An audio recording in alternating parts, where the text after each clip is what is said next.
Last night I had some champagne. This morning at 2 I was wide awake. Why am I telling you this story? It is because I have realized that since hitting perimenopause, what time of the day I consume alcohol does affect my sleep pattern. So, because this is fresh in mind, I thought I would talk about perimenopause symptoms with you today. Good evening, I am Laura. Welcome if you are new here, welcome back if you've been here before. So let's jump right into the discussion. One of the signs, I'm not gonna say first, second, give an order to the signs, but one of the signs of perimenopause is obviously your period starting to become irregular. So they can be either very heavy or very light, or they can be few and far between, or they can last for up to a whole month. So when my period started to change, I was suspecting that something is up. And after my son was born, I stopped using the pill. So my body was regulating itself. So I thought at the beginning, okay, it's going to take a while for my body to regulate and then it would sort out itself. But as time progressed, it just got worse and worse. And then finally in, I think, 2023, it became so irregular, so upsetting at stages that I decided I cannot continue this way. And my idea with telling you this also today is to share that having a hysterectomy is not the only answer. So I did some research when I was going through this, and I read about the option of having an ablation. And my sister has a very good gynecologist that she goes to. So I went to go see her doctor, and I told her that I've read about all of these options. And what was weird actually at that stage is, I am not sure what age. Okay, so this is 2 years back. So I was in my early 40s then. So when I told this doctor that I think I'm going through perimenopause, she was saying, no, it can't be. So she was not willing to put me on any hormone replacement therapy to maybe sort out my cycle. So that was my one option that I read about. And then the other option that I read about was, okay, so obviously we know that there's hysterectomy to sort out the bleeding issue. And then I read about an ablation, the ablation procedure. So I asked her if she would be willing to do that, if she does that, and she did do that in her practice. So this procedure, not everyone does it, and it is expensive. The medical aid does not cover it fully or at all. I'm not sure, I can't remember, but she was willing to do it on me, and I think I saved up, or I claimed it from the medical, and I had to save up the rest to cover the procedure. So it's a very minimally invasive therapy or procedure to have done. So how she explained it to me is they insert a little balloon into your vagina and they then blow up the balloon, and then they heat up the balloon, and that heating of the balloon then destroys the inside of your, what is it called, guys? It destroys the inside of your uterus, and then your uterus won't create a lining every month that would support a baby, and so you won't get a period anymore. And because I already had my 2 children, I was happy and I didn't want any more children. So for that reason, the doctor also was happy to do that procedure on me. So yes, so they put the balloon in, they blow it up, they warm it, they burn the inside of your uterus, and then you bleed for maybe a month after that, a little bit. And then after that, for me, I did not have any more periods after that. So that is one of the signs of perimenopause, having irregular periods, either few and far between, or very long time that you're getting your period, or it's very light or very happy. So that's one of the signs. One of the other signs, and that is probably the most well-known one, is the hot sweats and the hot flashes and the night sweats. I personally did not deal with that, and I still have not dealt with that, so I cannot speak on that one. But yes, so that's one of the signs of perimenopause. One of the other ones that I do have experience in is having sleep disturbances. So for me, the sleep disturbances probably started in my late 30s. And if I think back now, it's probably when I stopped with being on the pill that my body adjusted. And then because I did not use the pill anymore, and I did not get the synthetic hormones anymore, my body probably realized, okay, I don't have everything that's needed, and that's probably when my sleep disturbances started.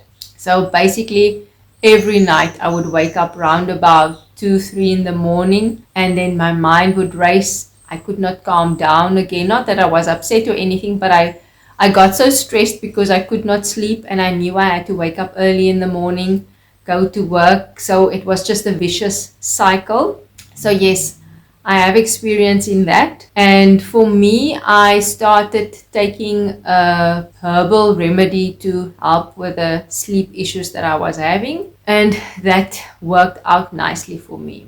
So sleep disturbances, yes, one of the signs of perimenopause. One of the other signs of perimenopause, and I think it's one that we as women deal with regularly, is mood changes. So when you're a teenager, you go through those big highs and lows. And then again, going through perimenopause, once again, we go through all of the mood swings. Ask my husband, he doesn't know which Laura is going to get on any given day, or he might have the one Laura in the morning, different Laura in the afternoon, and another one in the evening. So yes, mood changes, that's one of the symptoms or signs of perimenopause. Then one that I'm currently dealing with and that I'm still struggling with is brain fog. So that's basically just forgetfulness in the most simplest terms. Like a couple of years back, the one day, for my job, I have to follow lots of meetings or sit in on meetings, and people would speak in meetings, and it would just not feel like they're speaking a different language, but I just could not follow the conversations that they were having. It's like I was hearing everything that they were saying, but I could not follow the logic of the conversation. And for me, I've never been the type of person to struggle with that. And I remember telling my best friend, I'm starting to feel dumb. I can't follow conversations. And I remember she was laughing at me because I have not experienced it yet. So maybe a couple of months ago, she was like, Laura, I finally understand what you meant that day when you told me you started feeling dumb, because I'm there now. So yes, I think the feeling of being dumb, it's a little bit less now, but I still have to concentrate very hard to follow what is being said in a meeting. And it's almost like I must make drawings. If I don't make a drawing, I can't follow the logic. And then, like I mentioned, there's the extreme forgetfulness. I'm still dealing with that. And at the beginning of the year, I actually went to go see a doctor. I am busy with hormone replacement therapy, and so far I cannot really say that that has made a difference either for the better or for worse, but I am on the therapy. So I've actually, this morning I read that your brain is busy rewiring, and after this rewiring process, everything should go back to normal. I'm looking forward for my brain to behave the way it did previously, and for me to be me again, being able to follow conversations and having logic thoughts again.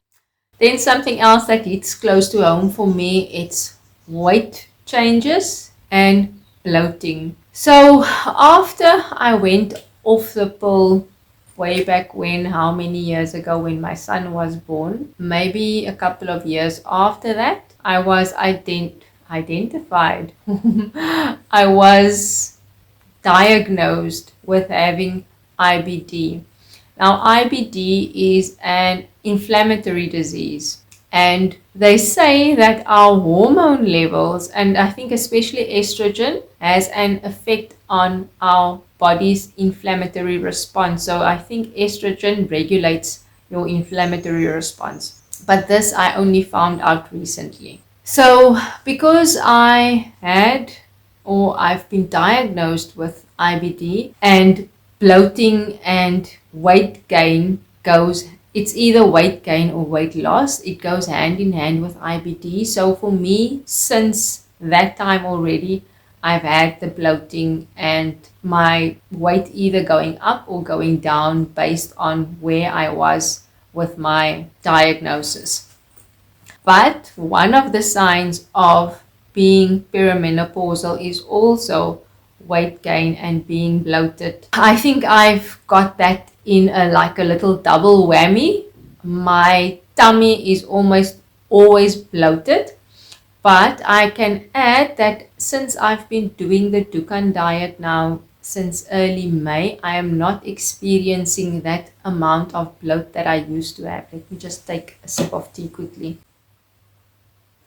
So yes, I'm not experiencing that same level of bloat, and it's basically because with a Dukan diet you focus on proteins mostly. So I am having less fruit in my diet, and I think normally the bloating goes hand in hand with fruit consumption, and I love fruits, but with this diet I am limited, or you're only from a Wednesday onwards you are allowed to have some fruit. So yes, I think that is what is keeping the bloating at bay for me. And then if you've been following my channel for a while, you will know that I stay away from gluten in any case. I think gluten is also an irritant for loads of people, whether they want to admit that or not. Then another symptom of being perimenopausal is hair and skin changes. My skin has always been an issue for me since being a teenager. So yeah, for me, I can't really say that that affected my skin either way, more or less, since I've always had to deal with skin issues. And also with IBD, or IBD also has an influence on how your skin reacts. So for me, that one is also a double whammy. So I can't really say that it is linked to perimenopausal symptoms for me, but they say that it does have an influence. Where I do see a difference is in the hair though.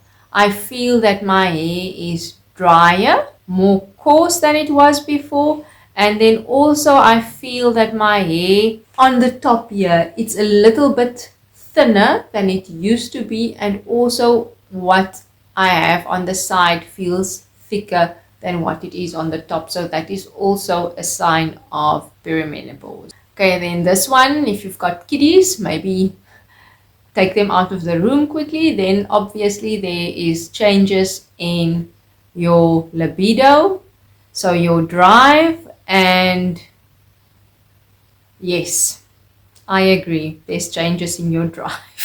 Luckily, since I've started the treatment, that has resolved. Another one that's not kiddie appropriate, but since we spoke about the vagina earlier, so yes, you can also experience some dryness and discomfort down there.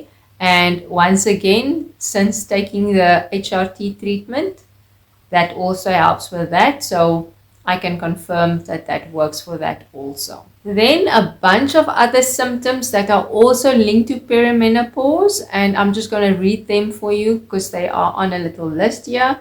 Okay, so they talk about joint aches. So under the joint aches, I want to mention specifically the frozen shoulder. I've dealt with that. I have shared once or twice on my channel about the frozen shoulder. So that started basically at the beginning of the year, and it reached a peak, I think, in April, where I went to go see a specialist. I got an injection, and that resolved the issue rather quickly for me with the injection and some exercise on my part. So not physiotherapy exercises, just regular exercises.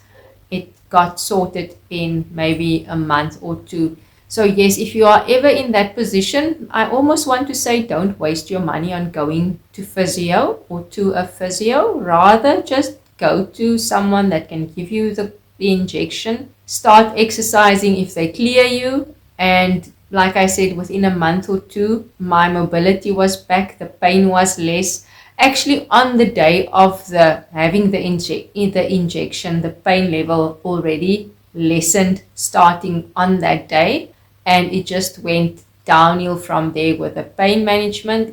The pain became less and less, and I think my motion now, where are we? We are now 4 months later. I think my range of motion is basically what it was before I ever had an issue with a frozen shoulder. I must add, I can still feel like, this is going to be so silly, but at night when I sleep and there's a blanket on me, a heavy blanket, I can still feel that there's some weakness in my arm here, but otherwise everything is back to what it was beforehand. Then also from the list that they have here, they say that you can have heart palpitations. I think I have experienced that one. Then dizziness, I've experienced that one for sure as well. Ringing in the ears, I do have that on and off. So yes, that's basically the last list of random symptoms that they are giving us, and I'm just informing you of the ones that I've experienced based on that random list. Then things that can help with all of these different symptoms that we experience is stress management. So for me, what I started doing is I started doing yoga a couple of years back. Then I switched over to Pilates. Then I added weight training into my routine. And I also added regular walking into my routine. Then obviously looking after your diet is something that can help. Watching your alcohol consumption, like I mentioned earlier, that is something that can help, because protecting your sleep, that is something that helps overall for everything regarded to perimenopausal symptoms. And then, as mentioned, what I also did is I went to go see a professional and I discussed my symptoms, and based on all of the symptoms I had, we decided that I could start HRT treatment. And as I mentioned, that helped for some of my symptoms. So maybe that's an option for you and you are interested in that as well. So that's it for today's episode. I hope you found it useful and that this episode will help you if your body is starting to behave weirdly and you don't understand what's going on. I hope that hopefully this episode will help you and guide you in the right direction, and it would give you information to start having conversations with your service providers. Thank you so much for joining me, and I hope you have a lovely evening, and I'll see you again next week. Bye bye.